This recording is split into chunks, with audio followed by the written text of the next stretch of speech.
O governo conta com recriação da CPMF na LDO. Gleisi Hoffmann quer retirar documentos das pedaladas fiscais dos autos da comissão do impeachment. E proposta que pune abuso de autoridade divide parlamentares. Boa noite, você acompanha a partir de agora as principais notícias do Senado nesta segunda-feira. A Comissão de Orçamento deve votar a LDO na próxima quarta-feira. O Palácio do Planalto está contando com a aprovação da CPMF e do teto para os gastos do governo. O senador Wellington Fagundes entregou a nova versão do relatório na noite de domingo. O texto incorpora mudanças sugeridas pelo governo interino. Para 2017, a previsão é de um déficit primário de 139 bilhões de reais e as despesas da União ficariam limitadas aos gastos deste ano, corrigidos pela inflação. A medida coincide com uma proposta de emenda à Constituição apresentada em junho pelo presidente Michel Temer. O governo está considerando a PEC 241, certo? Que tem, então, um teto de despesas. Para estar no orçamento, que será enviado provavelmente em agosto ou setembro, qualquer receita que esteja prevista no orçamento terá que ser estar antes aprovado pelo Congresso. O texto também muda a previsão do cenário econômico para o próximo ano. Prevê um crescimento de 1,2% no Produto Interno Bruto, inflação de 4,8%, juros de 11,25% e dólar a R$ 3,81. O novo relatório da LDO conta com a aprovação da proposta que ressuscita a CPMF.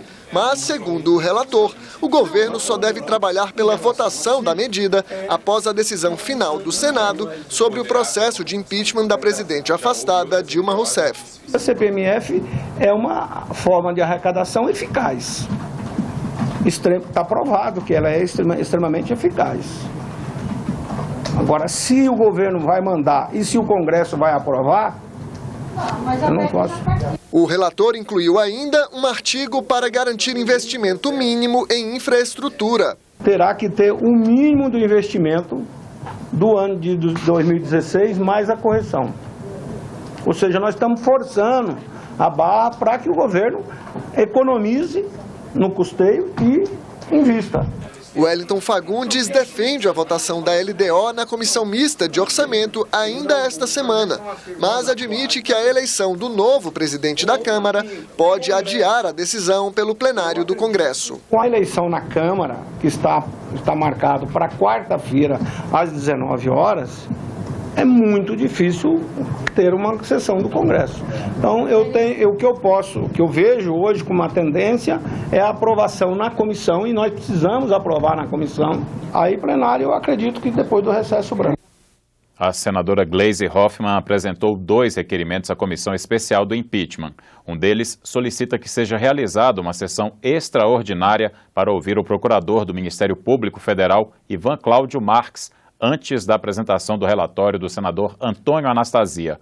No dia 8 de julho, Marques determinou o arquivamento do procedimento criminal que apurava as chamadas pedaladas fiscais no BNDES.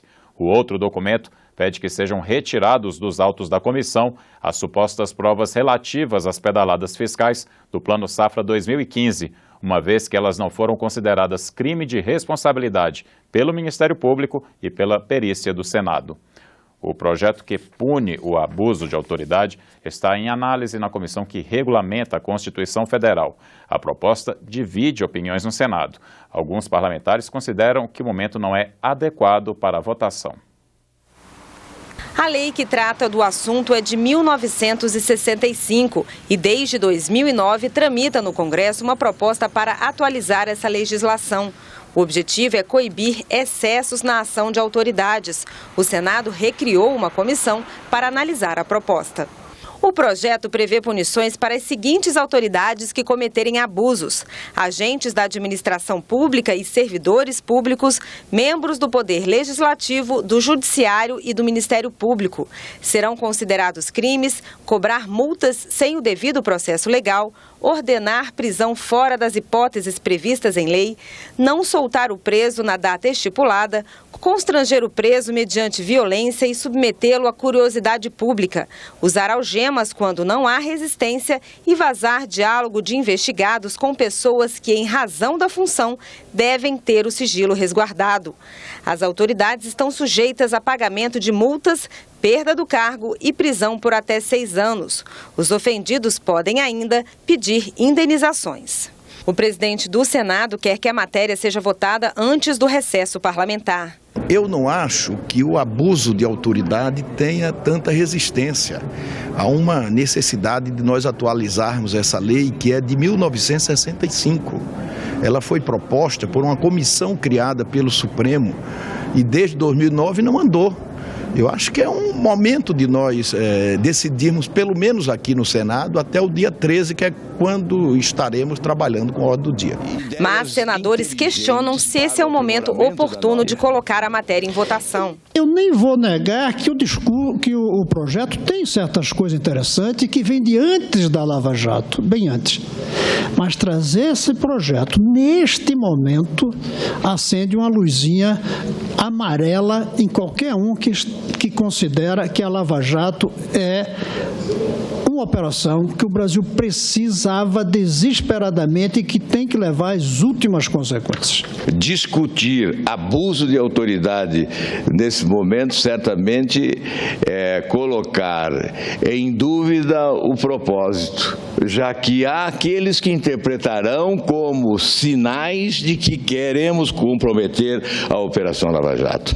Mesmo com a polêmica, senadores do governo e da oposição concordam que há necessidade de coibir abusos. Que tem investigações, mas que tenha respeito aos direitos individuais, que não tenha atropelos por parte do Poder Judiciário. É um projeto que vale a pena registrar, não diz respeito diretamente a obstacular qualquer tipo de investigação, pelo contrário, é um projeto que visa reforçar as instituições na sua atuação e assim como reforçar o direito à cidadania e o direito individual e coletivo das pessoas. As eleições municipais estão chegando e vêm com novas regras, como a proibição de doações por empresas. O livro Eleições, Legislação Eleitoral e Partidária, que reúne as principais mudanças nas regras eleitorais, está disponível em formato digital e pode ser baixado gratuitamente na livraria virtual do Senado. Modificações como a proibição do financiamento privado das campanhas e a redução para 35 dias da propaganda eleitoral no rádio e na TV interessam a candidatos e a eleitores. O livro pode ser baixado no endereço livraria.senado.leg.br/eleições.html. Você terá outras notícias a qualquer momento na nossa programação e também na página da TV Senado na internet. Obrigado pela companhia, boa noite e até amanhã.